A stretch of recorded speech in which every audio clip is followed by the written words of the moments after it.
Plan. All right, so my name is Wes Ahana Pearson, doing a next interview for Black Asia Magazine. And the gentleman I'm talking to right now here is a very interesting guy. He's well traveled, and that's always a good thing to hear. Can you, for the site, tell me your name? All Yes, my name is Norm Bond, Nrmbond, and right. happy to be here with you, Wes. All right, brother, how you doing? Good to talk to you as well. Um, can you tell me where did you grow up and what was it like growing up then and there? Well, I grew up in Philadelphia, Pennsylvania, in the U.S. For those who may not be familiar, Philadelphia is the fifth largest market in the United States, and it was I grew up with a lot of family. My mom had 9 sisters and 5 brothers, and I grew up in very much an offline environment before the internet and so forth. Ah, So a lot okay. of time with like aunts and uncles and cousins, and going to playgrounds, a lot of outdoor stuff, a lot of exploring. The Mhm. part of Philly I lived in was North Philadelphia, which is like the urban core today. They would call it the inner city, one of the areas that's going through a lot of gentrification like Yeah. right now, in terms Mhm. of a lot of homes in that area that were bought for like 20,000 or even like 10, 15,000 back in those days, that are now going for 200,000, 300,000 and more. Yeah. So it was one of those areas, what some would call like the ghetto or the inner city, in those days. But now it's an area, that's attracting a lot of new residents. So Right. I had a good time, growing up, and spent some time, education, going to like public schools, and my mom's background was in teaching, and then that was pretty much it. It was a good time, in Philly. It's a fun town. Okay, so you'll be talking about like 70s or 1980s. Yeah, this was like the late. This would have been in the '70s, late '70s, early '80s, and then when I went to, in fact. One of the things I did back in the late '70s was I was actually part of a chess team. I was one of the first blacks who played chess, and our team went to California, which was my first airplane trip. We flew from Philly to California, which is like a 3,000-mile trip, which was Right. long at that time. Now, Yeah. going, put in perspective, is not as long as it seems. But anyway, we won a national championship in chess, and that was in the late '70s. Our team went on to win like 7 national championships. So Okay. um, that was in the late. I think it was like '79. We won our first championship, and then they went on to win them through the '80s. All right. Okay. Okay. So it's changed a great deal, and a lot of neighborhoods like that all over America went through Definitely. urban decay. Yeah, lack of investment, and I think it was deliberately like kind of engineered that the property value would go down because of the problems that they put into these areas. And now, Yeah, now yeah. they took the problem out, so the property value is going back up. Right, Yeah. right, exactly. And it's funny because some of the people who have been there the longest, like I talked to some of my aunts, uncles, even my own family, my mom's house, we still have, but the a lot of the benefits, that are coming into those areas are not going to a lot of those long-term residents, So that's one of the areas I think deserves attention, Hmm. um, is to make sure that as you attract more municipal dollars into those areas, that it doesn't just benefit people who've been there for a year or a couple of years, but people who've been there for 30 years, 40 years, 50 years, in these areas, and that's a big concern, and it's not really happening. Right. Okay. All right. Thanks for sharing that. Next thing I want to ask is, when did you first travel abroad outside the United States, and what made you leave the U.S. in the first place? Well, I first traveled abroad actually when I went with some of my fraternity brothers to Jamaica. That was Okay. actually one of my first international trips. I'm a Kappa also, Okay. I and saw some of your photos here, Kappa Psi Phi. Okay. that's right, that's right. And one of my frat brothers It was one of my line brothers actually was Jamaica. Is from Jamaica, and we went to Montego Bay shortly after we pledged, and had a great time, of course. And that was one of my first trips. That was that had to be in the like that was in like the late '80s, mid '80s, late 80s. We went over to Jamaica, and then from there I went to Jamaica a number more times. So I did a lot of the Caribbean. But my first trips were throughout the Caribbean. You know, anybody that was doesn't my know first that your line brother would mean someone that you pledged the fraternity with at the same time. That's right. All of us. It was 16 of us on my line. I went to University of Pittsburgh. University of Pittsburgh, and there were 16 of us who all pledged Kappa. We all crossed together, crossed over, and then we, you know, hang out. We're still in touch, you know, today. And yeah, it was a lot of fun. And then we went. We did a lot of stuff across the U.S., of course, but then to go abroad, that was a big thing. You know, to go over to Montego Bay. We stayed for about 10 days, did the all-inclusive thing, you know, where you would go and, you know, have your wristband and get unlimited drinks and food. And that was my first international trip. It was a lot of time, a lot of fun time, you know. And since then, I've done a lot more travel, of course, you know, throughout not just the Caribbean, the other islands, but also to Africa, you know, been to Egypt, been to Ghana. Right, yeah. A lot of Americans are going to Ghana right now. And it seems like that place it's been advertised, for people who know, it's been advertised as and been set up as like a hub for people, Black Americans especially, who want to get away from America for economic reasons or because of the violence that's taking place in society. It seems like the consensus has been that Ghana will be like the landing point, if you will. Yeah, and Ghana has been very receptive to African Americans, you know, and Africans really throughout the diaspora. At the time I went to Ghana, which was about 5 years ago, 4 or 5 years ago, I went to Ghana. And I actually went there to work and pleasure because I was doing video production and working with a video production company. And I was doing I was a producer, and we went over to actually record some it was about 40 of us actually, and we went to, and I was recording video of people who had received land and purchased land in the Volta region of Ghana, and they we went over to record them getting their plots, and then they had a time to build on those plots. And I met a number of chiefs there, and it was very receptive. And this was a program that was coming out to actually provide land to Africans throughout the diaspora, provided that you came and you would build on that land. And then also in terms of visas and whatnot, they've been very friendly.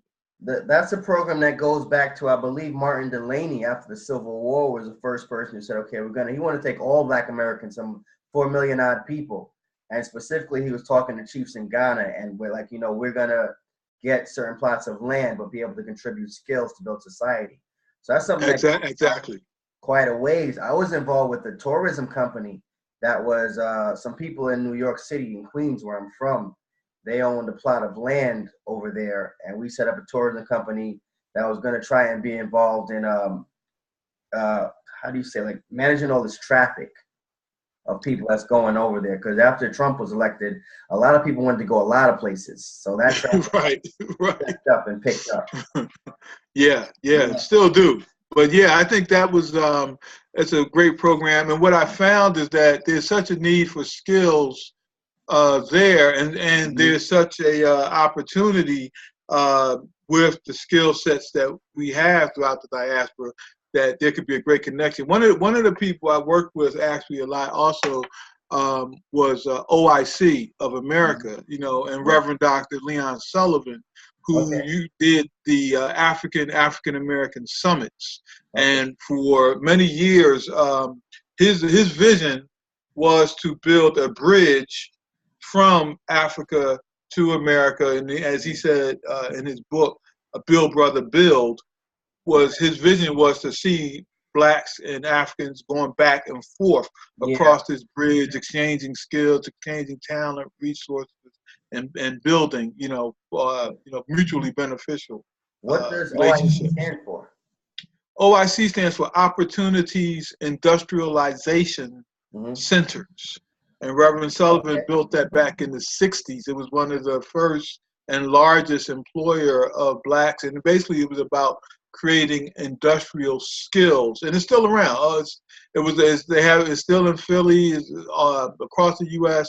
You'll still find OIC centers. They have the largest black-owned shopping malls in Philadelphia called Progress Plaza.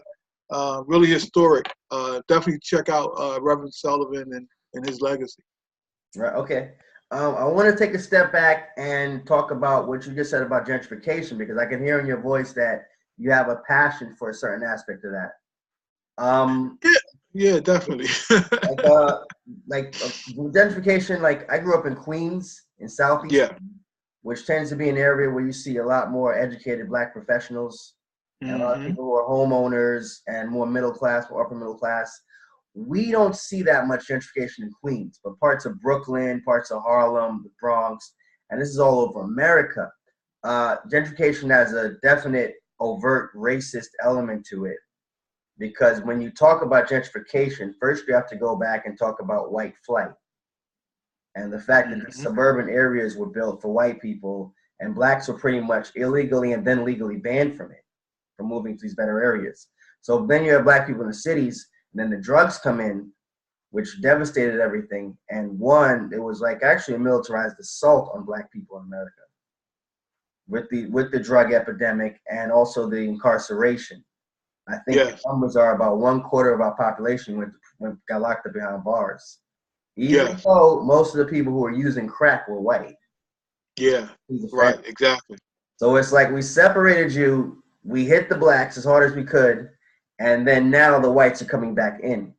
What is it that you were saying, like the newcomers who are coming in, they're getting benefits, whereas the people who are longtime residents are not getting benefits? Can you go into that a little bit more deeply?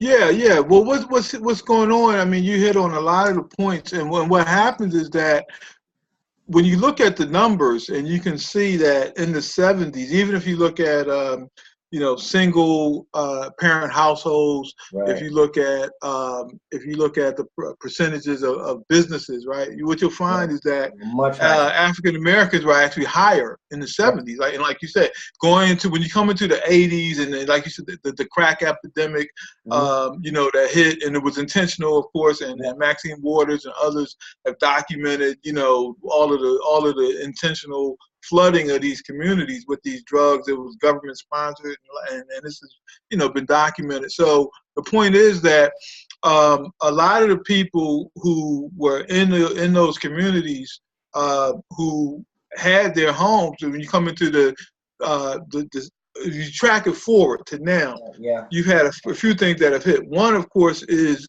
you had this huge great recession, right, where you saw blacks lose a larger percentage of their homes due to the subprime lending crisis. So if you go from the 70s, you go up to 2008, 2010, around that time, a large percentage of blacks lost their homes. It's been the largest loss of income, because most blacks had their wealth tied into their homes. For black people, was a huge percentage. And then when you look at how those homes were lost, when you look at a lot of the banks, the big banks who generated the crisis and made tons of money, you're talking about like Wells Fargo and a lot of these banks who targeted really those same areas through what at one point was redlining, right? So where they wouldn't make you loans in these areas. It was something that was then called reverse redlining, where they would then, in terms of the mortgage crisis, they targeted these homes in order to make this huge amounts of money. And so what the banks were doing through this was they were creating all of these products where they would make money beyond just your mortgage. They were tying it into all types of other financial instruments. And so black people also had a situation where if you were a new homeowner, they made it where it was easier for you to get the homes, but less of a down payment, like 1%, 2%. But then it would come due, it would balloon. And so what happened is a lot of people didn't have the financial strength to keep those homes. So when you look at the percentages of people who lost those homes, disproportionately, it hit black people. So now you got these people who were losing the new homeowners who lost their homes, but also you had a lot of people who were losing, grandmom's house, because a lot of the people who grew up in homes, right, like where I went to the University of Pittsburgh, a lot of people who grew up in the neighborhoods, that we're talking about, North Philadelphia, Brooklyn, I'm sure, other areas, when they graduated, a lot of us were like the first generation college, right? So we left, moved to, Baltimore or moved to, LA or wherever. And so we didn't keep a real close watch on the home value. So a lot of these homes, when they went from, 25,000 to 50,000, a lot of the people who,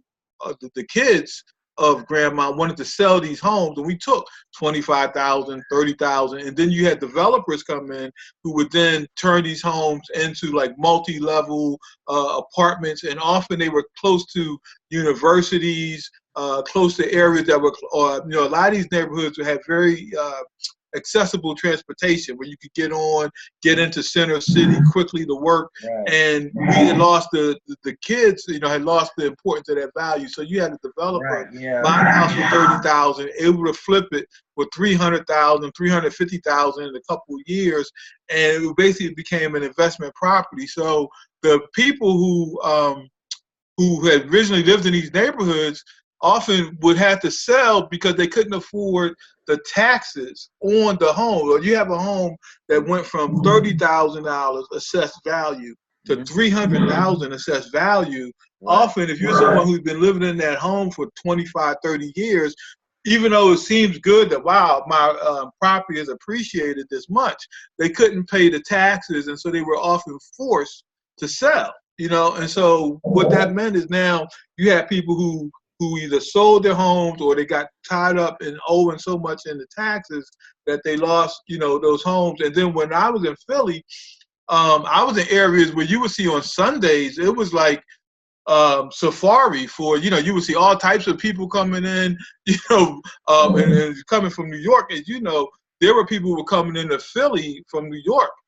Who were, speculators, developers buying homes, because they could buy a home in Philly for much cheaper than what they were paying in New York. And they were doing like bus excursions into, to Philly to buy these homes. Even people who would live in Philadelphia but work in New York, and it was cheaper for them to live in Philly and work in New York. So it became a big speculative market. And unfortunately with black people, a lot of black people, we talk about, high school education, they weren't really studying, like looking ahead. They weren't looking 5 years down the road, 10 years down the road. They weren't understanding, all of the implications of flipping properties and so forth. They basically were neighborhood people. And so when I've seen city governments who want to attract new investors because of opportunities for entrepreneurship, technology into these major metropolitan areas, they're looking to attract primarily new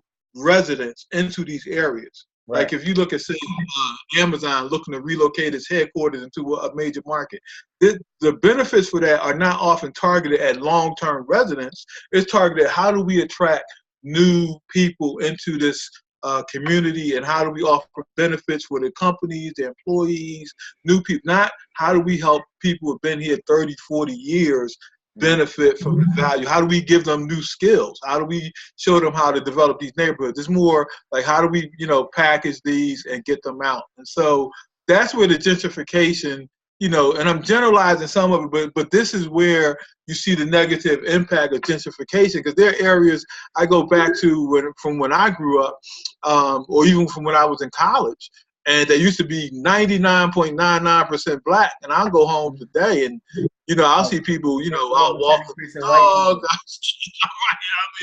and I'll be spinning my head, and it's funny because I talked to, some of my cousins and whatnot, and things that people wanted to get done, even as basic as lights on the street. And they say, wow, now we got all of these lights going along the sidewalk that and they'll say, man, my parents wanted this and asked the city to install lights along the street. We could never get it done. And now within, 6 months to 12 months after the gentrification, all of a sudden the lights are up. Vacant lots are turned into doggy parks. You know, you got all types of increased security around in these areas. So, you know, not that I'm not like anti gentrification. I am pro like getting equal opportunities investment for long-term residents and making sure that everybody benefits and not just, you know, newcomers, because it causes a lot of friction in the neighborhoods. I mean, it causes, you know, a lot of friction that's happened as a result. Do you think that these improvements and these new investments, all these new things that are being put in the neighborhood to make life there better, more stable, are they short-term or long-term? I think those things are actually long-term. I think because what you're getting is a more savvy resident, right? And like you know, the people are coming in now because see, I did different levels of benefit. You have, say, for example, if you're near a college, like around Temple University in Philly, or you know any of the big cities you go into, and a lot of these are basically college towns, right? So you've got colleges create a whole infrastructure themselves, and in Philly is known as, we call it, you know, meds and eds. A lot of medical facilities, hospitals, and eds. A lot of educational, you know, universities, Temple, Drexel, you know, on and on. You know, there's a whole bunch of colleges that are there. So what happens is, when you get a college, you also have to provide for your students, your faculty, you know, your suppliers and whatnot. So what happens is, as an investor, when you create and buy homes in these neighborhoods, you're looking at renting these properties out. So sometimes the residents who are the people who are renting, they're only there to go to school for that 2-year to 4-year period that they're at school. So the benefits for them, they're just very transient, which causes problems too, because now you got somebody who's coming to a neighborhood only planning on being there 2 to 4 years while they're in school. So they don't value that block and that neighborhood the same as someone's been there for 20, 30 years. They may be throwing trash all out. They may be partying, putting the speakers up in the window. And someone who's been there for 30 years is like, wait a minute, this has been a quiet, you know, neighborhood. We didn't, you know, get, you know, that's not how we operated. So that can be friction. Now, on the owner is not necessarily the same person who's renting that property. The tax benefits that these owners receive are long-term, because there's some of them got 10-year plus tax abatements, tax incentives to come in and build those properties. That's part of the problem also, that they were able to get all types of tax breaks, all types of incentives, and many of them don't actually live in those properties. They may have 2, 3 properties that they come in, they get them on one block, and they build them up, 300,000, rent them out. And so they have received benefits that where they're locked in long-term for at least 10 years, you know, on those benefits. And if you're talking about improving infrastructure like lights, you know, improving, you know, the sewage system, improving security, you know, and attracting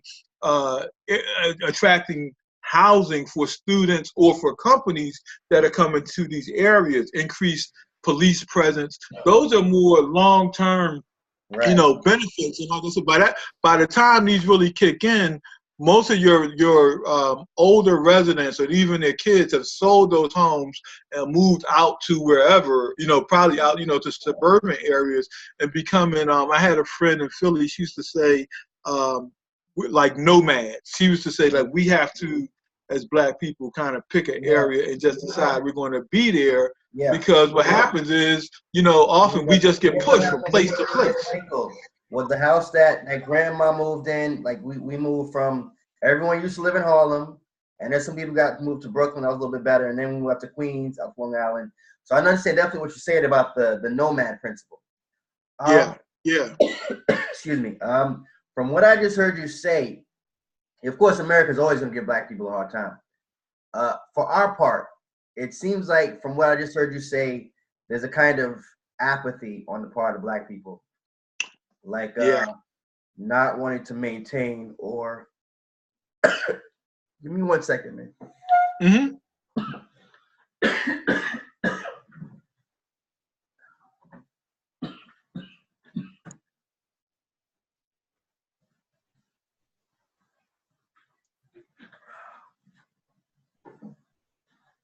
Yeah, sorry about that. So what I was saying was apathy, not wanting to maintain or build up grandma's house, but that's stemming from like a lack of education.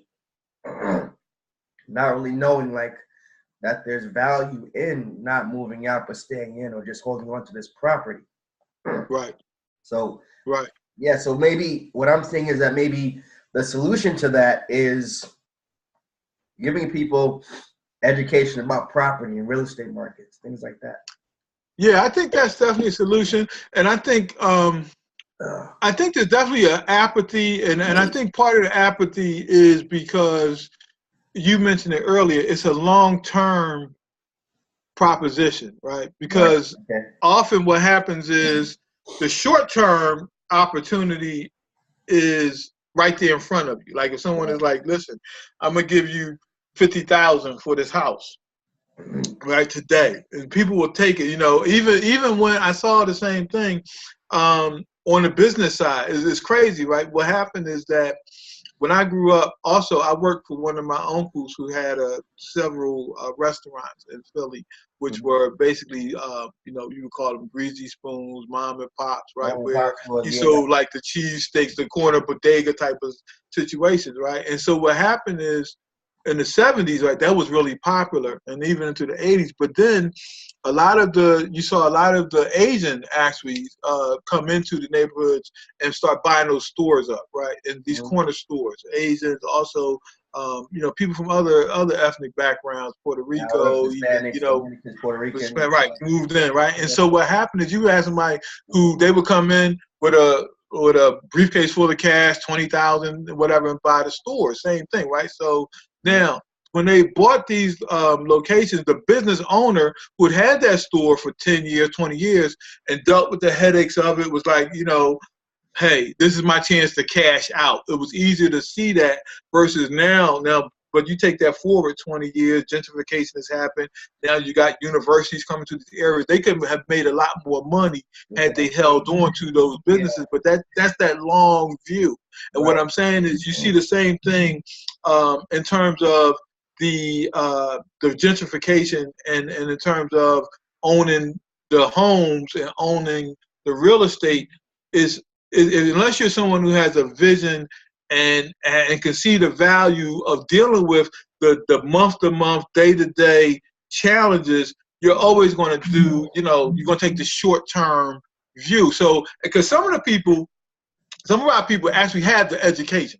Like I got a lot of friends who graduated with multiple degrees, business degrees, education degrees, all up and down, you know, on their wall, who still won't see the opportunity or won't take advantage of the opportunity to, like, you know, get involved in say their local community, buy those corner stores, buy the property, and so forth. So some of it, I think, is a lack of motivation, and some of it is, I think, is that they bought into, you know, I'm in marketing, so a lot of it is that they bought into the myth that or the image that has been promoted that this is not a safe neighborhood, or you can make more money by going to find a job, working with somebody else, and so forth. So we like, it's like, you know, classic buy low, sell high. People will tell you what you have is of little value, and then in the meantime they come in and they buy, you know, multiple. You know, I know people you know, right, reverse psychology. They may own. They're telling you know, they may tell you you can't make money buying a store in the neighborhood. Then you find out that they've got 20 of them. Yeah, making you know, 200,000 a year from each. So in your meantime, you're taking a job making you know, 80,000. Right. So who really made out best in that? So part of, I think it is education, but I think it's an education about you know, the community, you know, and that mentality of this can be good, you know, for something bigger than yourself. Do you think like that nomad mentality is something that I've seen and I've thought about quite a bit, because it is definitely there with Black Americans, having to say, okay, we're living in a neighborhood now, and it's going to get to the point where it goes bad after a while, for whatever reason, and then we're gonna pick them and go again. Do you think that nomad mentality leads to that short-sightedness or lack of vision, where people say, I'm only gonna be here for 10 years anyway, because that's what's been happening for the past century? Yeah, I think so. I think that what happens is, I mean, the psychology of Black America, man, that's Wow, that's a book. That's a only one. whole series. That's a whole encyclopedia, volume of encyclopedias. Yeah. Yeah, we can fill up the internet. That's what we're doing right now. Right. Exactly. But you're right. I mean, there's so much that goes into it, and what happens is, here's the thing. It's like when people, talk to me about solutions, right? Part of what I say is that you need a multi-pronged solution, right? Because so often people will try to put it on one group. They'll say, well, what if the churches should handle this, or the politicians should handle this, or the government, or the business people, whomever. And what I'm saying is that, or the parents, where the parents at? What I'm saying is that unless you get all of those layers involved, it's not going to happen, right? Because you need them all. This thing has to be addressed from the parents, from the schools, from the business community, the political community. Unless you get all of those layers involved. And here's the problem. The real problem of it is this. Most of those people, if you want to come up with a solution, are not going to get paid right now. And so what happens is, if you're the person who you see this is what needs to be done in the community to build it, and so you want to come in with that solution, and it's not monetized because a lot of these people who need this help aren't going to pay you for you to educate them. So now you, as that entrepreneur, I'm going to say, or community activist, how do you then make money to sustain your effort? If you can't attract dollars in, right, to pay your daily or monthly bills and maintain some type of lifestyle, it becomes, so what happens is people start out with these great ideas and then they fall off because they haven't been monetized. I see the same thing online, right, where somebody would say, you know what, we need a website, or we need a directory to address, Black business, buying Black, or supporting Black-owned business, and what have you. And so what happens is, because they haven't thought through how do they monetize that, they start off on some initial excitement for a few months, but then they can't maintain the posting. They can't, find a way to monetize it with advertising. They see that it takes too much time to be active on a whole bunch of different platforms. And so that initial, app or website or, whatever it was, community, you come back 6 months later, is dead as a doorknob. Right? Yeah. So this is what I'm saying. So you got to find a way to build, what's popular term now is an ecosystem around this, but then you also have to find a way to monetize, which a lot of other communities are very good at. Like, they'll come in with the monetization thing up front. Mm-hmm. This is how we're going to monetize this. Right. This is how we're going to attract investment cap, and they'll get the money. And in fact, some of them will go out and lose the money. We lost 50 million, 20 million, right, on a bad idea. Versus with Black Americans, you see, we'll have an idea, but often won't tie in that monetization piece. And without that monetization piece, you won't see these ideas, go long enough, I think, to really get the traction so that they can be successful. And those are things I think all of those things have to be worked into, I think, a solution that's really long-term versus short-term, and just a couple of individuals trying to attack a problem that's going on for like generations, even centuries in a lot of cases. Okay. All right. Okay. Thank you very much for that. That was very insightful, man. Yeah, you're definitely well versed and steeped in everything that's going on. All right. Let's move a little bit ahead right now. Just, you told me a little bit, but apart from right now, you're based in Bangkok in Thailand. That's right. Mm-hmm. Other than that, can you just briefly run down some other places where you visited before? You said Jamaica, you said Ghana. I've been Mexico, India. I spent some time in India, going all over India, New Delhi. All over. Various parts of India, traveling there. Where else? Of course, over here in Asia, I've been to Myanmar. A lot of surrounding areas across ASEAN, like Laos. Where else? Cambodia. Nation. Yeah, the whole Southeast Asia. Still doing it. I mean, so much more to see. I mean, and often, to get in there and meet the people and the language is really fascinating. But those, let's see. So I've done basically like North America, Africa, And then I come to I wanted to come to Asia for some time, but I never really thought, I didn't think I would be living most people who know me thought I would be living in Africa first, because I did so much around Black economic development. And you know, that's been like my background. I have a degree in economics, and then I have a degree in information science. And I was really active in the local Black community and the national Black community in the States. So most people, you know, were like, yo, you know, you'll probably be in that, and which I kind of thought, but then I wound up in Asia. So I still may wind up in Africa. You know, you never know. I mean, maybe I'm, you know, the universe is crazy sometimes. You know, I always say, man plans, God laughs. So you know, you never know. I think that may be my next step. Yeah, you might have done your work here, what you have to do here, get that done, and then move on to Africa.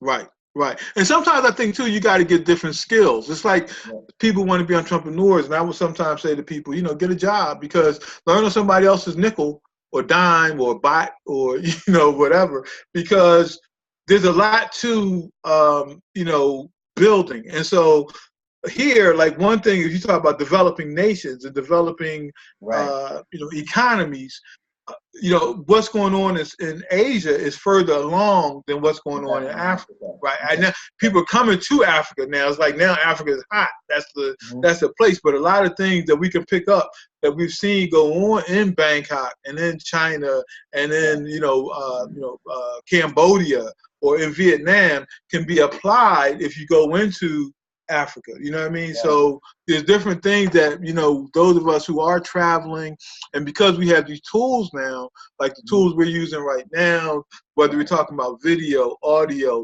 text, images, you know, classrooms and whatnot, that can be set up so that we can, you know, apply what we're learning, I think, you know, to wherever, you know. So I think that's that's important, because I think what people really need also to see are models. One of the things I think challenges people is belief. Like it's not really the technical aspects of doing things. If you talk about real estate, if you talk about business development, education, you know, starting a nonprofit or NGO, it's not the technical piece, because we can find, you know, thousands of people that have built in each of those areas. So if we say to someone, if someone says that's what they want to do, it's not the technical piece, because I can find you plenty of models for doing it. But it's the, do you believe, right, inside of yourself that it can be done, and can you sustain that belief when it's not really, it hasn't really happened, and go through those challenges. And that's where I think if you show people models that say, here's these people that are doing it, and then can plug them into a system that can help them, because there's really no logic to the situation. It's totally mental and psychological, you know, I feel. Okay, so that you just pretty much answered my next question, sort of. How long have you been there in Bangkok, and is that the reason why you decided to go there? Because maybe their economic models are a little bit farther along than places like Africa where you actually want to end up. Like, how long have you been in Bangkok, lived there? Well, I've been in Bangkok now going on 3 years, and it's funny, that wasn't my original plan. My original plan was not to come to Bangkok or even to Asia, other than through the web, right? But my original was definitely Jamaica, and definitely the Caribbean, and definitely Africa, where I have more contacts. But I came here because, one, I wanted to get out of the U.S. The U.S. was, you know, crazy between the police brutality, between the lack of economic opportunity, between the oppression. And me, I was doing a lot of things with media, with radios and radio hosting, video I mentioned. And I was one who would, you know, I'd be driving, see, you know, brothers lined up on a fence and police, you know, with them patting on them. And I would stop, get the camera out, go over, record them. What y'all doing to them cats over there? Why y'all stop? So I was like, you know, and then film it, put it up, talk about it. So I was constantly like, you know, doing those types of things. And so it was only a matter of time. So my family was saying to me before, you know, you're going to get, you know, pulled over or whatever. So I was always open. Being a little bit too proactive or whatever. Yeah, proactive. And people would be like, and I would, you know, and I was putting this stuff out on the blogs and talk about it on the radio and holding people's feet to the fire. But it was like that with whether it was police, whether it was the economic situation with with construction, the construction industry, which is a whole nother area where I was seeing, black tradesmen and women who couldn't get in with the unions, and I was just talking about stuff. So for me, what happened is my wife also was open to moving and kind of getting me out of there, and she got recruited to come over to Asia to get into the global spa industry. She was working for a high-end spa in Philly. Okay, where spa, she was, rejuvenation clinics and relaxing kind of thing. Like facials, massage, being able to go in and getting, like over here in Thailand, where you'll see the Thai massage. So what she was doing was a lot of these spas where women come and men come and they want to, relax. You want to de-stress, or in fact, some of it now is more like just part of your routine. You may just need, to just go in, get a massage, or, women will have like spa day or spa night, or someone's getting married and they want to go and they want to get pampering services. Along with those physical services of massage, facials, different types of facials, also is a product sale, right? Because if you go to most spas, you'll see they'll either have a display or they're using different oils and lotions on you. And so what's happening is there's actually a lot of spas want to grow that retail part of their business. And so what my wife was doing was, when she was in the States, is some of those products, are relatively expensive. Could be like $500 a bottle, $400, depends, varies. So you could sell thousands of dollars a month in product, So what happened is she got recruited to come over to Asia to help work with a spa that was opening multiple locations. Because what we found is that here in Asia, you have a lot of the spas that are global, and that they have multiple spas across Asia. Then they want to go into, they have them in Africa, they have them in North America, and so and they have them and of course in China. So they recruited her to come over and help train them, one, on how to open up their new spas when they open them, how to train the therapists as to how to better sell and retail products. So she was a trainer. And if you have some of these spas, some of these global spas have 50, 60 spas or more around the world. So when she got recruited here, I stayed in the States for like 6 months. And then afterwards, it was because I did digital marketing, and because I also, as she reminded me, she always said I could work from anywhere. I decided to go to Asia, to Bangkok, to do my digital marketing, to be able to help people with, use social media better, to help people do strategies on their websites and whatnot. And I felt like as long as I had a Wi-Fi connection, I could still service people I was working with in the States, as well as find new clients here in Bangkok. So that was what brought me over here. And then, of course, once you get into it, you find out it's not quite as simple as you imagine when you were sitting 8,000, 9,000 miles away. And so you work other things, you work other angles to it. But that's what brought me over here, and then, to your point, from then getting into the local culture and having to learn and be, you got to be fast on your feet. And you got to, learn, like, how are they building around these communities. That's what made me start seeing the economic opportunity to use and apply some of the things they're doing to build ASEAN and these economic communities here. How do you apply that in other parts of the world? Okay. All right. So you just told me you're into digital marketing and helping people, your clients, your customers, help them be better able to market whatever products or services they have online. As of right now, are there any projects that you have on the table that are going on at this moment? Yeah, I'm working with some people right now, some real, good projects. I found out about a group over here. One of my first groups were freight forwarders, independent freight forwarders. For those who are not familiar, like if you do international shipping, And you have product like right now, of course, it's the holiday season. So a lot of the products that people are buying or have already purchased at their stores, whether they're in the U.S. or in Canada, they're in Belgium, whatever, those products left out of Asia like 6 months ago on a ship, right? And so when they get to customs, they have to clear, whether you're talking about, iPhones, or whether you're talking about the cases or the televisions or, clothes, a lot of stuff. You look in the label, it says made in China, made in Indonesia, made in Vietnam. Well, they did, and now they're selling in New York. So of course they had to get there. And the main way is these freight forwarders are people who clear that stuff, the paperwork, and get that through. What I was doing here is I started marketing and doing public relations for a network that represented about 500 or more, 500 to 800 independent freight forwarders. And so I started to do their marketing, which also opened me up to meeting, customers from all over the world, Turkey, India, the Caribbean, the U.S., whatever, all these members. So I'm still working with some of the freight forwarders, some in Belgium, some in Africa, because that's a real global, global international business. Also, I'm working on the independent, looking at the global spy industry. What happened is, as my wife got into that piece, what happened is that she got recruited, and then of course her contract ended.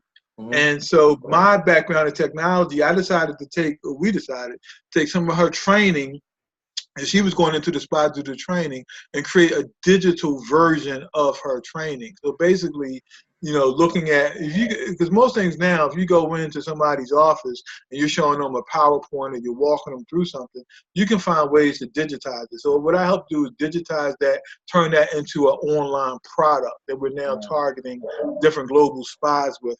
And then the last piece, of course, is I'm doing like coaching and consulting, like helping individuals, entrepreneurs better understand how they can use these digital tools, to reach their target audience. So those are the three things I'm doing. It's working with corporations and companies that want to use the technology better, working with the global spy industry, and then also doing like individual consulting, coaching with entrepreneurs, and helping them, basically, working as content. Because the thing I see right now is this is a time to create content around, whatever your expertise is. You can create content and you can turn it into a product. You can find your audience. And you can sell it. Okay. All right. Thank you very much for all of the information. That was very informative. Oh, you're welcome. I'm glad to to be on and share. Glad to have you. Moving forward, how do you feel as a Black person who's living right there in Bangkok? Like good points and bad points. Well, it's interesting being here in Bangkok as a Black person, because it's unlike any place I've been. I mean, I mentioned, some of the places I've been. I've been in places where English was not the primary language. Of course, like I said, Mexico, different parts of Mexico. I've traveled, India, but Bangkok is interesting because one thing I like about Bangkok is that it's almost like being in Manhattan, in that you can do whatever and you don't get people like crazy stare at you because they're so used to seeing stuff that it's just like whatever. I mean, most of them are so into their phone, like they're looking at, whatever Facebook or whatever, sales or retail or playing whatever games they're playing on their phone. You get on the SkyTrain. People don't pay you a whole bunch of attention. Now, you go set yourself on fire, that's different. But I mean, generally, you can just go about doing your thing. Now, when I was compared to, say, when I was in India, and you go across India, and I would be getting on a train in India, and I mean, then I had locks, but people would like stare at you for like just hard stare at you while you were standing on the platform. Like, do you know that you're being rude? Like, do you really know that's not right? and to the point where I actually started videotaping people who were staring at me and my wife while we were there, right? Because I would be like, and people can see it's on YouTube. Like, I'd be like, okay, I'm gonna film this guy who was staring at me, has been staring at me, not blinking for the past 10 minutes, you know. Yeah. But I don't get that in Thailand. I don't get that in Bangkok. People just go about their thing. So I like that that social aspect of it. I think I like the mentality of the people. The people are very cool, even though like I speak very little Thai. I mean, other than basic phrases and greetings. I mean, but because of course, you know, using today for people, you can actually, you know, use tools. Like I have several translation apps. Of course, a lot of stuff I use my calculator because often you hit numbers. You know, the translation and the currencies. You know, basic things you can still get around, and often you can find people speaking enough English to get around. So that piece, is not as much of an issue. I don't experience the same type of racism as I experience in the States, like meaning like, you know, here the police interaction is a lot different, you know, than being American, or, you know, there's much more respect. So I feel like those areas are good. The business development aspects, I miss out on some because one, not only is it a language thing, it's also a cultural thing in that doing business in Thailand is very much structured around is vertical. Like you got to know the family member. You got to know, you know, the people have to bring you in. Even, and I've learned this in meeting lots of different business people here, from lawyers, restaurant owners, government people. You know, you still have to have you have to come in, you know, through relationships, and then often, no matter who you're talking to in that hierarchy, you have to get to that sole decision maker who's normally the CEO, the founder, the president. You can talk to all of the mid-level, entry-level people you want to, and they'll smile at you and whatever, but they're not going to make a decision. So that part is challenging.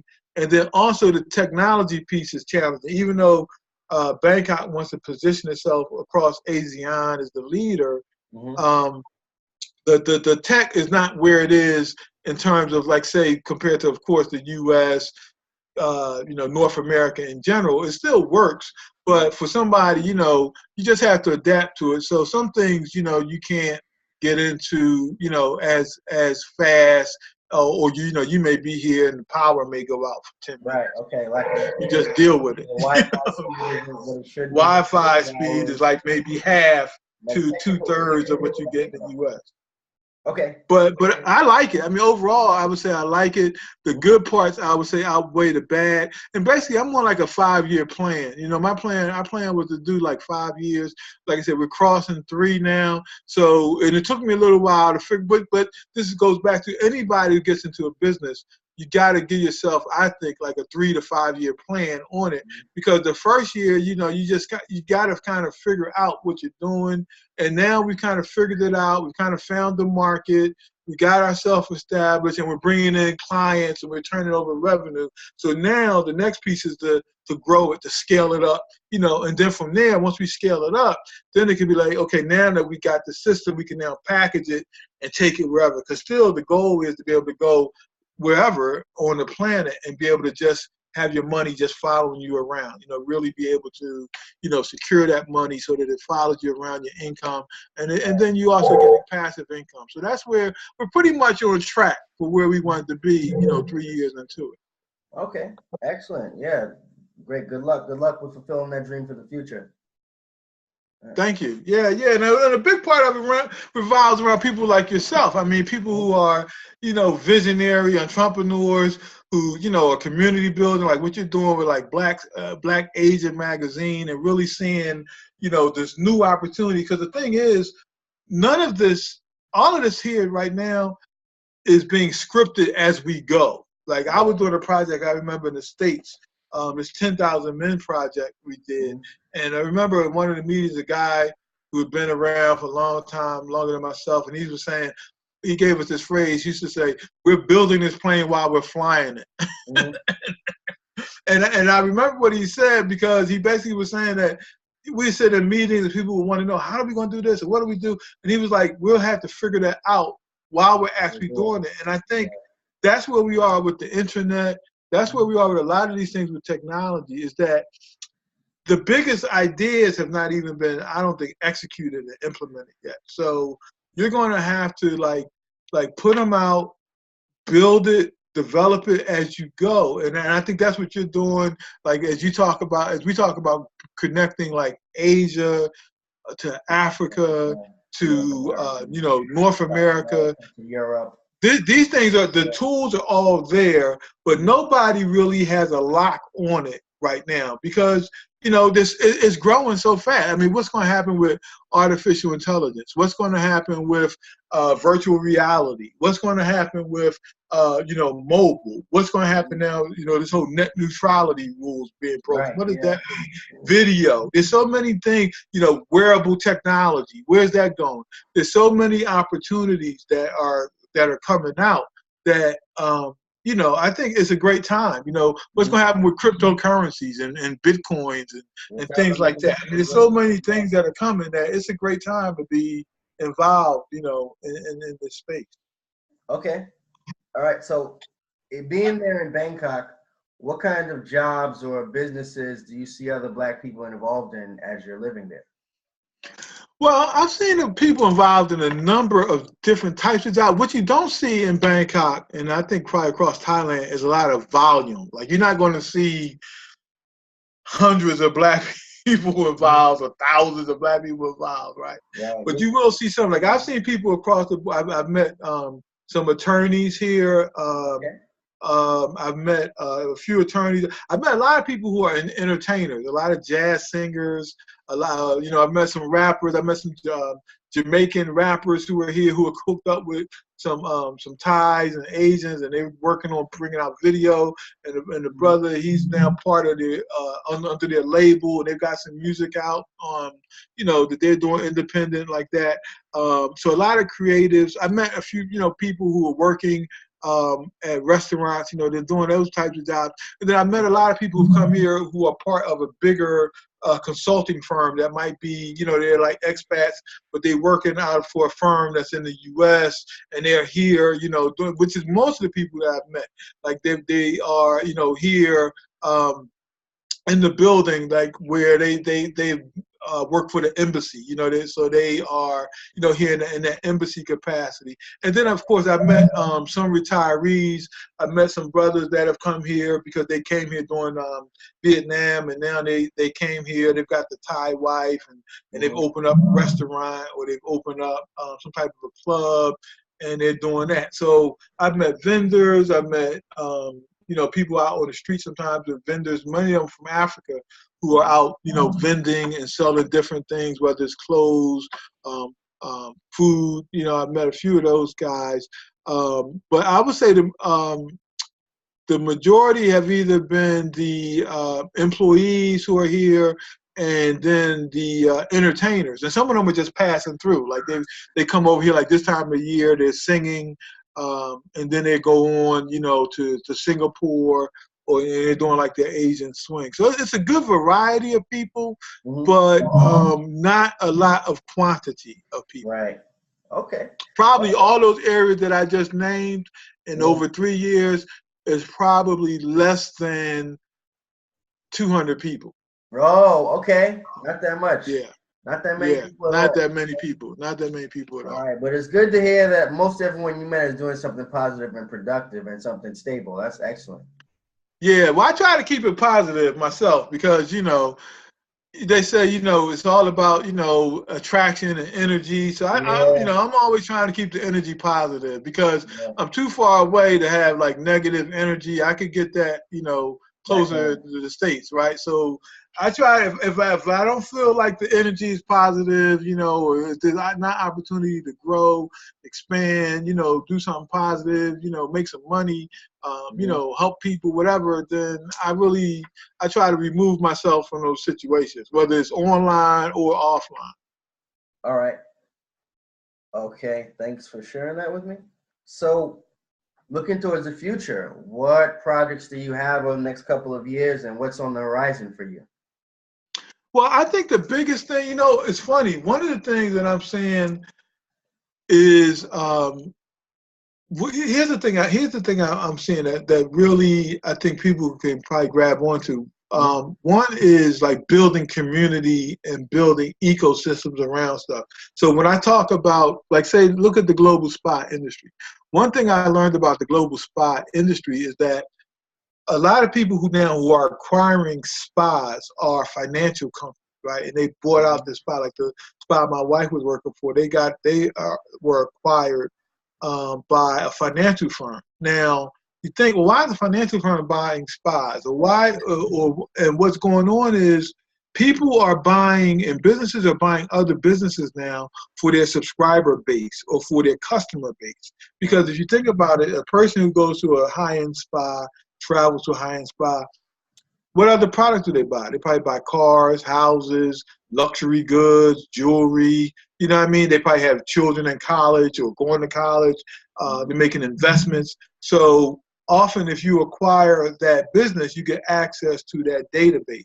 Right. So what I'm doing is looking at, helping to build out those types of ecosystems, and then also be the marketer, like bringing like different information that same thing with that consumer or that audience will want to use to learn. And you can do that pretty much with every industry. If you think about what is it that persons want, information products, and who else is involved, like you can be basically what I would call like a connector. Okay, so that's basically like where I'm coming. Now, some people I know work in one lane, and they can do that, very well. So if that's your thing, then just be in the one lane. I'm more of a connector, a networker, building that and a strategist. So the things I'm working on, even though when I look at the spa industry is that. So we're building that out. I've had a few people who've approached me with products, that they want me to help them to market and get out there.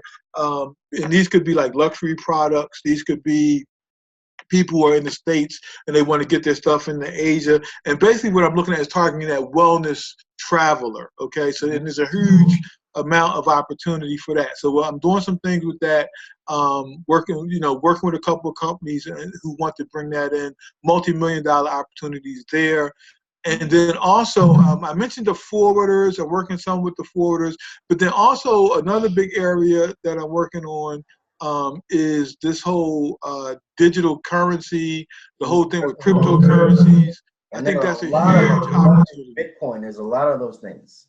Yes, I actually started a blog or added an area on my own blog regarding Bitcoin and cryptocurrencies. I just recently put out an ebook dealing with Bitcoin and cryptocurrencies, Bitcoin gold rush mentality. Because what's happening is because of the growth, a lot of people are looking at it for the growth. And I hosted a few webinars, in fact, on Bitcoin when it was trading at about 3,000, 3,400 a coin. Today, Bitcoin is up around 17,000, and it's going to go higher. But there's a lot there, and a lot of people, don't know a lot about it. So I'm doing some introductory things there, connecting again with people who are in that space. Some people who have started up exchanges. There's a lot of different ways to get in it. But I think I look at that sort of like where I saw the internet back in like the late 90s. Like I said, my degree is in information science. So I've seen the internet evolve, man, from when it was dial up to now where, you're FaceTiming in real time. So I see a lot of parallels between the cryptocurrency market and where it is compared to where I saw the internet back in like early 90s and how much you can do now with technology. So those are the three areas: the global SPY, the cryptocurrency, and digital marketing are areas where I'm building out specific products and also connecting and building relationships. I was on a conference call Friday night with a guy out of he was in New York from Miami, and we're talking about how to go deeper. Because my thing is now, once you identify these markets, how do you go vertical in that market and build relationships and make it deeper? Okay. All right. Yeah. Okay. Great. Anything else you just want to put out there or share? Anything you just want to say? Well, the only thing I would say is that, listen, I think this is a great time. I mean, I'm really excited. I would say to people, at the core of a lot of this things we talk about are economics. So I have a website, blackeconomicdevelopment.com, Okay. for people who want to learn more. And certainly I'm going to be looking at connecting, more with Wes, all the great work you're doing, and collaborating further and building that out. Because the economic piece is, I think, is key. Whether everything that I mentioned previously, at the bottom of it is economics.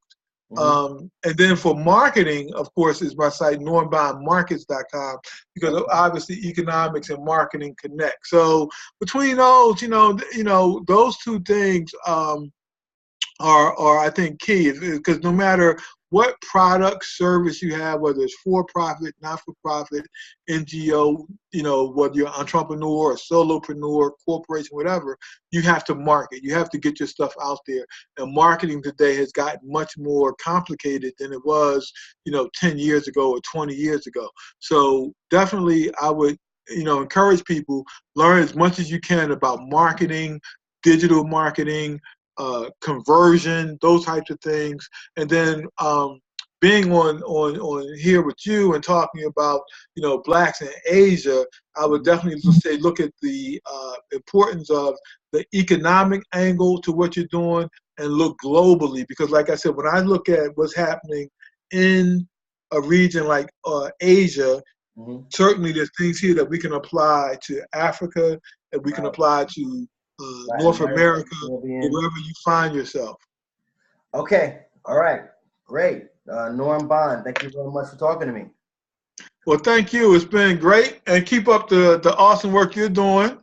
And like I said, I'm looking forward to working with you. I'm so glad that we're connected and have combined our networks here, for the benefit of the blacks across the global diaspora. No matter where they are, but definitely. All right.